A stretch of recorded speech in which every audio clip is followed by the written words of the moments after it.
Ayer fue el 25 de noviembre, el Día Internacional hacia la lucha, contra la violencia hacia la mujer. Se marchó en Montevideo, miles de mujeres, miles de personas.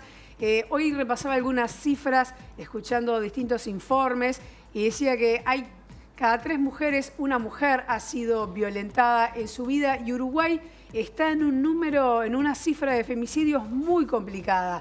Tiene más femicidios que países como Argentina, Brasil o México, ¿no? Que parece como impensable. Pero bueno, así estamos. Así que con Cecilia, bueno, dada la fecha, decidimos hablar de este tema, no de los femicidios, sino justamente de la gente, de las mujeres que no llegan a ese desenlace terrible, sino que padecen algún tipo de violencia en su vida, de distintos tipos. Y bueno, ¿y cuáles son las huellas que quedan a nivel psicológico? Cecilia, bienvenida, ¿cómo estás? ¿Cómo estás? Bueno, buen día.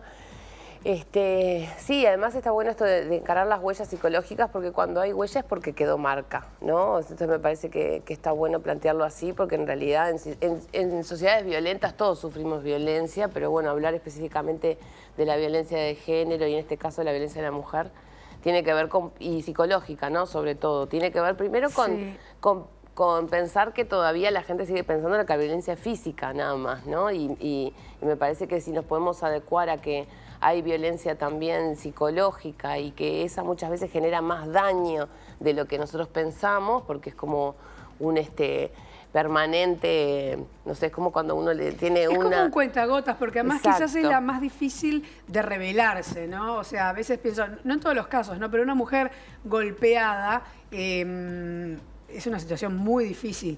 Pero bueno, finalmente debería de ir a hacer la denuncia, puede tener marcas visibles, entonces el resto de su entorno puede llegar a ayudarla, ¿no? A contenerla. Pero la que es psicológica es más difícil de detectar. Sí, además, más difícil y en el sentido que vos decías, capaz que llamarla invisible también, ¿no? Sí. Pero no quiere decir que no deje ni huellas ni marcas, ni que la podamos detectar de otras maneras. Vieron que además nosotros que venimos hablando de la columna, esto de que a veces lo psicológico todavía no se le cree mucho, ¿no? Entonces, lo psicológico tiene su correlato o en lo somático, ¿no? En cuando nos empezamos a sentir mal o a manifestar de alguna manera, evidentemente en algunas cosas de nuestra vida cotidiana, en algunas conductas. Entonces sí podemos ver cuando hay violencia y cuando alguien fue violentado, ¿no? Por lo menos si empezamos como a entrenar el ojo, que muchas veces, por ejemplo, a nivel psicológico tiene que ver con las palabras, ¿no?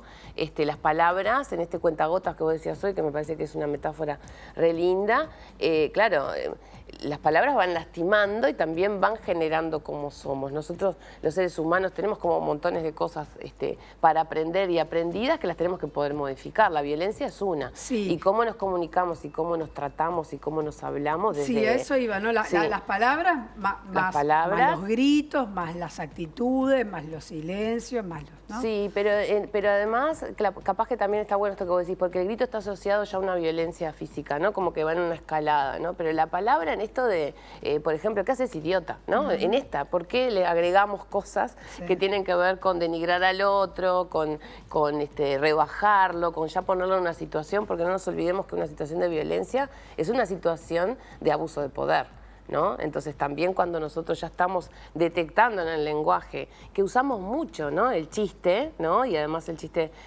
o la burla, en eso ya estamos denigrando y la denigración es un abuso de poder. Y si es constante vamos debilitando al otro, ¿no? Sí, el chiste, y además el chiste sexista que también, tan instalado totalmente. Está en nuestra sociedad y tan habilitado se sienten los hombres de hacerlo permanentemente. Sí, totalmente, pero además con este objetivo de, como está tan naturalizado, de denigrar al otro, ¿no? Ridiculizarlo, denigrar. Totalmente. Sí. Y que eso, quieran o no, parte de un daño psicológico tiene que ver con la humillación, por ejemplo, ¿no? Porque el chiste o el comentario permanentemente que minimiza es una humillación. Y esa humillación va machacando lo que nosotros llamamos nuestro yo, nuestra forma de cómo nos vemos también y cómo nos relacionamos, y nos va llevando en menos. Entonces, parte también de lo que empezábamos hoy a decir, cuando hay huella y daño, tiene que ver con que a partir de determinadas cosas que nos pasan vamos cambiando nuestra forma de ser, ¿no? Claro. Y El va control quedando. es otra manera de violencia. El control es otra forma de violencia permanente y además, bueno, hablábamos la otra vez que con los celulares cada vez se va más, entonces, ¿por qué no me contestaste a dónde fuiste, dónde estás? Empieza como a ser además más sutil, bueno, más sutil y más grosero a la vez. El que no sufre la violencia o está como acostumbrado, veníamos hoy a reconocerla, hay formas de violencia que tienen que ver hasta con decirme, mandame tu ubicación, porque ahora hasta en el momento puedes saber dónde está la persona, en qué lugar y con quién. Si no lo haces, ¿por qué no lo haces? No, claro, entonces ahí hay una escalada, ¿no? Entonces me parece importante que nosotros empezamos primero como a revisar esto que tiene que ver con cómo nos comunicamos, cómo nos tratamos y qué pensamos del otro, porque no olvidar esto del abuso de poder y por muchos y otra cosa que genera mucho daño es la impunidad, porque yo te digo algo a vos, que no se lo digas al resto, ¿no? Porque queda como en familia. Hemos hablado mucho también en esto del secreto familiar y del aislamiento que lleva eso, ¿no? De no hablarlo con la familia, de no verte con las amigas, porque entonces me querés menos y yo que hago tanto por vos. Bueno, hay algo, ya que les estoy tirando como muchas frases, que realmente pasa por el lenguaje, ¿no? Y por el poder de la palabra sobre el otro, además del poder físico. Cuando hablamos de esta violencia psicológica, ¿no? Porque en la violencia psicológica nos movemos con aquello que podemos decir, que podemos transmitirle al otro para tenerlo en nuestro poder, ¿no? En esto que vos decías recién, en controlar. Y Ceci, ¿cuáles son, digamos, las consecuencias o las huellas que se repiten más, ¿no? Que uno más ve en mujeres que han sido de alguna manera maltratadas? ¿Qué es lo que generan? ¿Generan miedo? ¿Generan angustia? ¿Generan vergüenza? ¿Cuáles son como, digo, como para identificar también, ¿no? Sí, hay un estado, en esto que vos decías ahora, hay una ansiedad que es como un estado de alerta permanente que genera miedo, ¿no? Porque hay en esto de, además de los discursos, como yo decía, hoy están las conductas cuando se instala, por ejemplo, la violencia en casa, que también tiene que ver con acompañar el decir con un golpe, ¿no? Una cerrada de puerta. Entonces puede generar este estado de alerta permanente, donde siempre estamos como las mujeres pendientes de no ser dañadas, ¿no? Entonces genera como un estado asustadizo. No sé si ya cuando está bueno que la gente sepa que tenemos distintos niveles, ¿no? Y distintas intensidades de daño también y de huellas que nos van a ir marcando. Por otro lado, también, además de generar, puede generar mucha depresión, ¿no? En este estado donde siempre estamos siendo humilladas, genera un estar en menos que, si no podemos salir de eso, nos lleva muchas veces, y eso está bueno que la gente lo sepa y sobre todo en estos niveles que decíamos en Uruguay, a distintos consumos, a conductas de autodaño, porque lo que genera la violencia psicológica muchas veces es creer que además nos merecemos haber sido violentadas.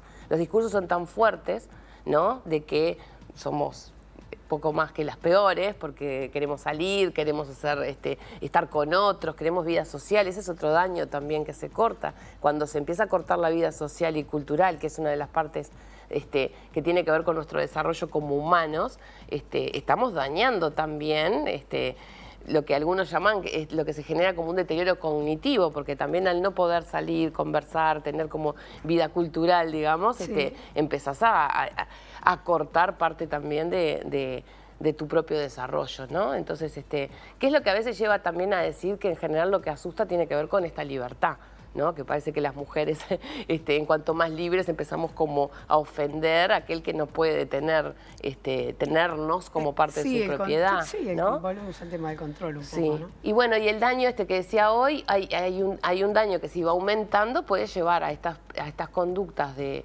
autoagresión que muchas veces son con el consumo, ¿no? No solamente consumo o adicciones, o también lo que hablábamos el otro día de que me empiezo a sentir mal, porque como la depresión tiene que ver con cansancio, tiene que ver con montones de cosas que somatizamos, dolor de cabeza, bueno, empezamos también una recorrida de médicos buscando respuesta, que nos lleva también a negar la situación de violencia, ¿no? Porque en la situación de violencia psicológica sobre todo se va generando como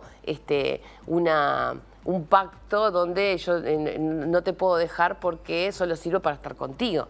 ¿no? Entonces también eso genera un sufrimiento sí, no terrible. imaginarse otra vida, ¿no? Eso Claro, también es como las encerronas complicado que hablamos muchas a veces, veces, las ¿no? encerronas, Que en realidad sí, no imaginarse otra vida debe ser de los peores daños que puede generar, porque estamos como atrapados en que es solo eso y es culpa mía si pasa otra cosa, cuando definitivamente muchas veces la responsabilidad es de quien agrede, ¿no? Y no del que está permanentemente siendo agredido. Sí, pero bueno, sin se da duda. vuelta la tortilla.